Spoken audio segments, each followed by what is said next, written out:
The Blocktalk podcast started because of my passion for the property management industry.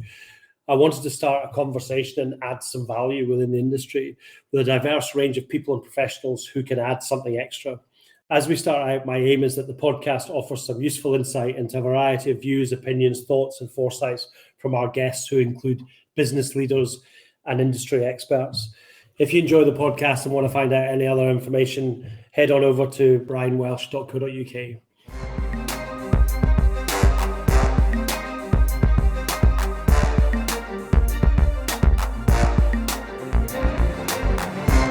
Hello and welcome to another Blocktalk podcast in the series with me, Brian Welsh, and Jax Bruce.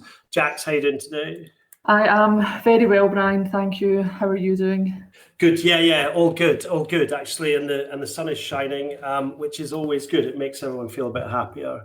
So today, I have the pleasure of talking to Dr Nigel Glen, who is the CEO of ARMA.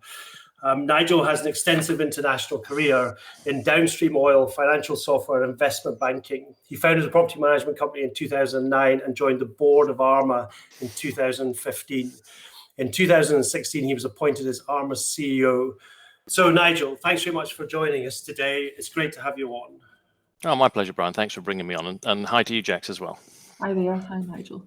Are you moving on from ARMA?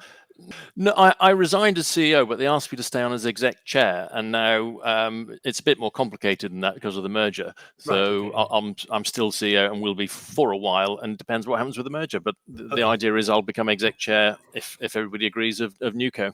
Right, okay, cool. Just the first thing to talk about, I suppose, we're in Scotland and you're in, London, I'm guessing. Have you found that the pandemic has helped or hindered communication for you in your role? It's a mix of the two, I think, as everybody's found. Helped in the sense that you now do Zooms and Teams back to back, so you don't travel between meetings, so you get to see more people. But of course, it's faceless, and it's very difficult. Particularly, we do quite a bit of interaction with government and MPs and so forth. And what you want to do is establish a personal connection, and that's quite hard when you're staring at a screen. So. Plus, there's some plus and some minus. I miss my team. I haven't seen them face to face for 18 months. I can't even really remember what the office looks like. And as we joke, if there was a dog there, it would bark at me if I went in. So there's on the whole, I'd prefer that Corona hadn't happened, to be quite honest. Yeah, I must admit, the thing I missed, and I did a post about this just after we all kind of went into the first lockdown, and that is that you just can't get any energy from Zoom. You can't, read people's body language, and it's just I miss the energy in a room. That effectively is the best way to describe it. And hopefully, now we're getting back to a wee bit of normal. We've been back in the office a couple of days a week, so in Glasgow, so that's been really good. So talk to me about your position as CEO. So you were going to move on. You're still there. There's a possible IRPM merger going on. What's that all about? Yeah, well, I've been CEO for 5 years, and there's other things I want to do in life as well. So I sort of thought about it hard and decided it was time to move on. I think 5 years is a good life expectancy for a CEO. Yep. But the board very kindly said, well, is that really what you want to do? We don't want to lose you. And funnily enough, out popped the idea of me becoming executive chair of ARMA. So I've probably done the worst resignation in history. So I've resigned with the idea of stepping up to exec chair, but then the idea of the merger came along, and so we're working on that. So I've rescinded my resignation, so I'm still CEO of ARMA, but if both sets of membership agree, so there's quite a few steps involved, I'll take over the role as exec chair of the combined entity, and Andrew Bulmer, who's the CEO of IRPM, will take over the CEO role of the combined entity. But still, it's up to the members. There's no set thing yet on that. Right. Okay. That's interesting. Yeah, I've met Andrew a couple of times. Yeah. Interesting guy. So you obviously have ARMA down in England and Wales, and we have Property Managers Association in Scotland. Do those two entities talk? How does that work? Absolutely. I mean, I've been up to see Alison. She comes down. We invite each other to our various conferences and to dinners. So we work as closely as we can, given that we're under different legislative structures. I think an interesting one was when COVID first broke out. I flew out to Australia just before it happened, sort of the October before, to learn more about strata and common holders. That's coming over here, and made some contacts. So when COVID came in, I got in touch with Alison, but also with my contacts in Australia and the States, and then in Spain. And we used to meet up late at night once a week to make sure we hit everybody's time spans, to sort of find out how other countries were being affected. So particularly Spain, because they were ahead of the curve, whereas Australia was behind us. So we were trying to learn from a gentleman called Pepe about what was hitting them, what their government was doing, so we could feed that back into government and to managing agents here. So Alice and I work very closely on that. So there's no competition. It's just we're under different structures, different legislative structures, so we compare notes when we can. Yeah, that's really interesting, actually, because I guess that it's different challenges, freehold versus leasehold, and these sort of things. Talking about challenges, what's been the most challenging part during your time at ARMA? I guess if I look back over my career, I've been lucky enough to be sort of CEO role, etc., where you're in charge of your own destiny. So the biggest challenge has to be in this role an awful lot of liaising with government, because you're trying to affect something which is out of your own control. So the government certainly works at a different speed from private, but of course, you know, in the past, I'm used to saying, right, I will do this, whereas now I have to talk with somebody and say, have you thought of doing this? And they might have a different reason, etc. So I think that's the most challenging part, trying to influence a behemoth like government. Yeah, I think that's the biggest thing I've come across. Yeah, I can imagine that must be difficult. Yeah, I can imagine that must be difficult. So in your career, is there a particular project that has interested you most? Yes, it's an odd one. I very briefly did a stint as a consultant for the Worldwide Fund for Nature, because my background is as a zoologist.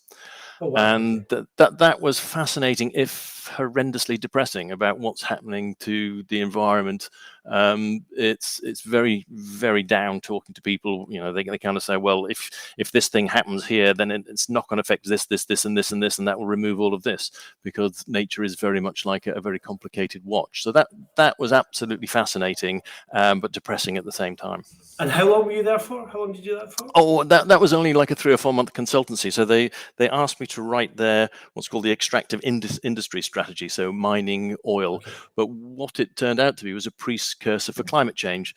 So I was looking at, you know, CO2 content in the air, how much fossil fuel have we already found, how much of it is in the ground, how much of it that we've found can we burn, if you like, what would happen if we didn't burn oil but did coal or gas, etc. So it was really looking at all those different aspects of it.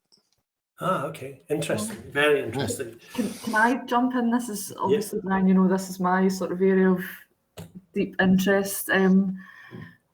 So are you still very much interested in that side of things? I know I'm sort of going off on a tangent here, but I just wanted to ask whilst you're there, and if your background is zoology, what's your kind of take on everything that's going on just now around climate change and action? And I'm still very interested in it. So I've reached out to the WWF a few months ago to say, look, anything I can do to help, because you never know. I guess I'm very concerned about it. I mean, to me, it is the greatest challenge facing us. You know, that's my scientific assessment, my background of it, because unlike many other things, something which sort of cheered me up a long time ago was, well, if mankind wipes out life on Earth, it will come back. But if you read sort of Lovelock's later versions of Gaia, it's a bit miserable, because it's kind of, well, there are ratchets. So if the sea heats up more than, you know, I think it's 12 degrees, then it starts to reflect too much heat and it changes its constituency. So there's no way back from that. Mm-hmm. So it is a very difficult thing, and I'd like to somehow contribute to it in my own little way. But what worries me is if we make it irreversible and terminal. Yeah. That's a happy subject, but it is an issue. No, we actually did some articles on sustainability within the property management industry. Is that something you've had experience of in the last few years? Do you think the industry's doing enough or could do more in terms of driving sustainability initiatives? the industry could definitely do more. The disconnect we have in the property management industry is it's somebody else's money you're selling, and they might have a very spending. So they might have a different version. You might want to go and say, if you install solar panels, it will save you, it will save the planet. And they'll go, yeah, but that's 20 years to pay back, and I'm only going to be here for 5. So why would I pay for that? I work with the Home Office on some of their initiatives. So looking at that. Looking at how to get to net zero, that's going to be a huge challenge. Just practical things like if you want an electric charging point, you kind of think, well, that's easy, just put it in the car park. But then you've got to worry about what's the size of the cable coming in from the outside world, etc., etc. So it is interesting. There's a lot of things going on. If you think we need to get, 600,000 heat pumps replaced per annum by 2028 and 1 million thereafter, which will probably cost a few trillion. So who's going to pay for that? There's a lot to go, Yeah, well, cool, thanks. Sorry, Brian, I just wanted to chip in. No, that's fine. No, you fire on. So I only have one last question for you today, and then Jack's normally moves on to some bit more quirky questions. But so you were going to leave ARMA. You've decided to stay and stay on as executive chair if this all goes through. I'm guessing that's not a full-time job. What's the plans? What's the plans for the future alongside that? Yeah, at the moment, it seems to be a full-time job. I originally joined ARMA on only 2 days a week, and it was like that for a couple of, frankly, until Grenfell. Then it sort of came full-time. But no, there's other things that I'm interested in doing. So, as I said, it sounds like I'm putting my CV out there, but there'll be some non-executive roles. There'll be some charity work. For example, I volunteered as a vaccinator, so I'm a qualified vaccinator. So once a fortnight, I go and stick needles in poor unfortunate people who probably don't deserve me to do that. So there's quite a few things. I'd like to look at the environmental side as well, but I'll be in property management for quite a while because there's a lot to do. You mentioned the merger; those don't happen overnight. There's a lot of legislation coming which needs careful management. So, the idea is to wind back if I can, as much as I can, so I can do other things, and also selfishly just get a better work-life balance. I'm sure you're finding one of the downsides to back-to-back Zooms is sitting stationary for 10 hours a day is not very good for you. So I'd like to do a bit more traveling and just get a bit of my life back from that point of view. Yeah, I do get that. Yeah, there's sitting sedentary for most of the day is not anything anybody wants to do, and it's certainly not helped anybody's health in the last kind of 18 months, I don't think. But yeah, try and get out and walk, and try and get out and exercise, try and get out and play golf, but then that is, you got to find the time to do it. So yeah, no, I do understand exactly what you mean. No, absolutely. So I've been lucky enough. A few people have approached me for more strategic roles rather than operational, which is what I'm looking for. So you can sort of fit them in. And but I haven't given it that much thought at the moment. So luckily, some people have contacted me, but we'll see. Yeah, it sounds like there's a lot of work to do for the next year at least, anyway. So that's good. Okay, Jax, do you want to fire in with your questions? Yeah, sure. Before I do, I think I just wanted to ask you. You mentioned a lot of legislation that you're going to have to deal with. Is this to do with Grenfell and the cladding situation? And that's pretty much all I do nowadays. Right. So I joined ARMA as the CEO to sort of help a not-for-profit organisation, but I've turned into sort of a cladding warrior on the behalf of the leaseholders. So you have the building safety bill, the fire safety order. I think I'd still like to put regulation of managing agents in that, because if you're going to put £5 billion through the hands of managing agents, wouldn't it make sense, if ever you're going to regulate them, to do it before you start putting that sort of level of money through organizations, etc. So there is a tsunami of legislation hitting us. So the last 2 years I've been filling out and answering consultations and sitting in front of select committees here in Wales, etc. More and more you can just see it coming. Yeah. And is that going to affect, excuse my ignorance, is that affecting the UK across the board, or is this England and Wales, and then Scotland will have to piggyback onto that? It's interesting that, actually, because the Welsh government is very progressive, I find. So I don't deal with Scottish government, so I don't know how you guys are doing. But the Welsh government is, perhaps because it has a lesser problem, if you like, but they're much more able to say, right, tell you what, we should fund everything and then worry about who pays for it later. whereas the English government or / UK government is much more circumspect about that. About, well, there's bits we can pay for and bits we can't. And we go, well, that's fine, but then if you don't pay for it, and if leaseholders cannot or will not, where does that leave us? Because as you know, service charges, there's no profit margin that you can't say, oh, we'll just take that out of the profit of a service charge. There isn't. It's a zero-sum game. So they work at different speeds, I find. Yeah. It's been. I'm not too close to it, but I have from a sort of human perspective. Obviously, with what happened, taking a bit of an interest in what's going on, and you just keep your fingers crossed that it happens quicker than you would hope, I suppose, if I'm making a mistake. And it will affect everybody. I mean, I could be sitting in a country mansion in the middle of, the countries with a moat and extensive grounds thinking, thank goodness I didn't buy a flat with cladding. But somewhere in my chain is probably a flat with cladding further down. So it will have a knock-on effect because it's affected the sales, it's affecting rentals. It's affecting the entire sort of living infrastructure of the country. Yeah. Wow, I'm surprised you sleep at night with all that going on. Taking it into a little bit of a lighter note, our 3 quirky questions that we like to finish with is the first one is, what's your biggest failure across your entire career and what did you learn from it? My biggest disappointment, and when I told Jacqueline at our end of it, she burst out laughing. But I applied to be a UK astronaut and didn't make it. One of my friends got through to the last group, which he loves to. Well, my best friend, he still loves to remind me to this day.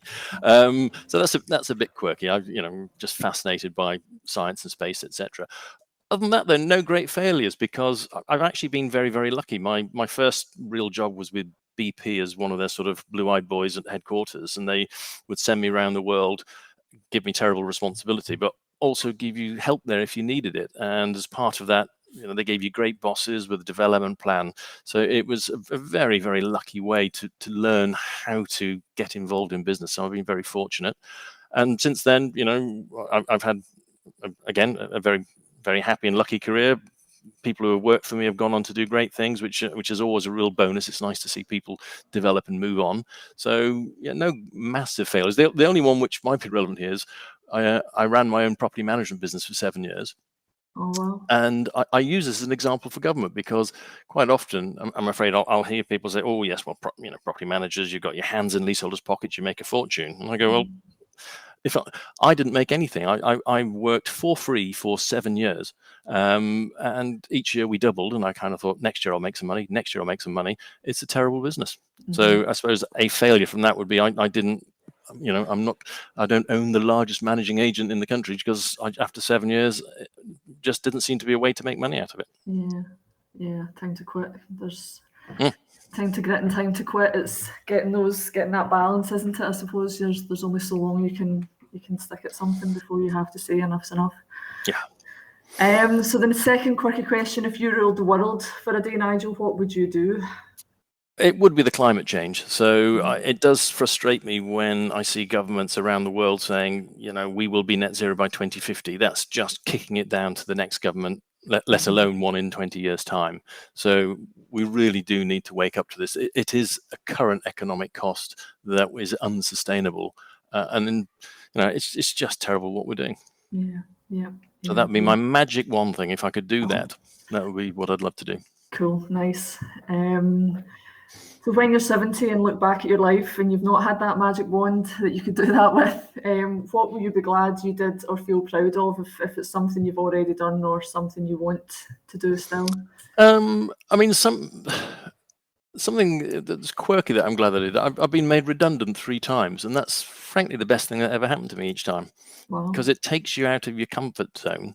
So we talked about the things I've done in the past. When Brian was saying be downstream oil, investment banking, there's no obvious connection between them.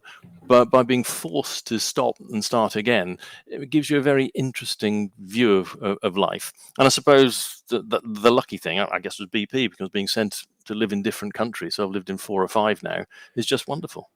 Learning different languages, just existing so far out of your comfort zone is great. Yeah, brilliant. That's really interesting, actually. You should say that, because because I used to work pre-starting CPL.